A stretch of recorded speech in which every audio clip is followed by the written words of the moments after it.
জুম্মা পড়ছে, যারা শুধু 5 ওয়াক্ত পড়ে না জুম্মা পড়ে, আপনার বলেন তো এদের মুসল্লির সাইজ কিরকম? মুসল্লির একটা সাইজ নাই, ফাওয়াইলুল্লিল মুসল্লিন, সবার শেষে আসা আগে যায়, শেষে আসা আগে যায়, এরাই তো খালি জুম্মা মারে।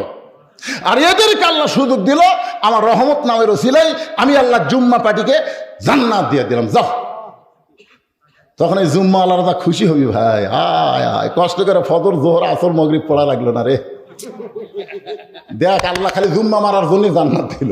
এরা খুশি হয়ে জান্নাত দিতে মারবে দেবো। জান্নাতের কাছে গিয়ে দেখে জান্নাতের দরজাতে একটা তালা। জুম্মা পার্টি বলবে, আল্লাহ জান্নাত আপনি দিলেন, কিন্তু জান্নাতের দরজার যে তালা, আল্লাহকে খুঁজে দেখ চাবি আছে। ওরা খুঁজে দেখবে একটা চাবি আছে, ওই চাবি তালার মধ্যে ঢুকবে কিন্তু ঘুরবি না, মানে ঢোকে ঠিকই কিন্তু ঘরে না, না ঘুরলে খুলবি। তো বলে আল্লাহ চাবি তো তালার মধ্যে ঢুকলো কিন্তু ঘোরে না তো।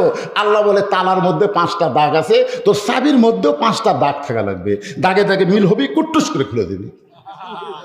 তখন কে আল্লাহ আমাদের চাবি তো তেল তেলা, দাগ নাই। এই 5টা কিসের দাগ? বলে এইটা হলো ফজর জোহর আসর মাগরিব এশা। বলে আমাদের চাবি তেল তেলা, কোনো দাগ নাই। আল্লাহ বলে জান্নাত দেখে ফেরত আয়।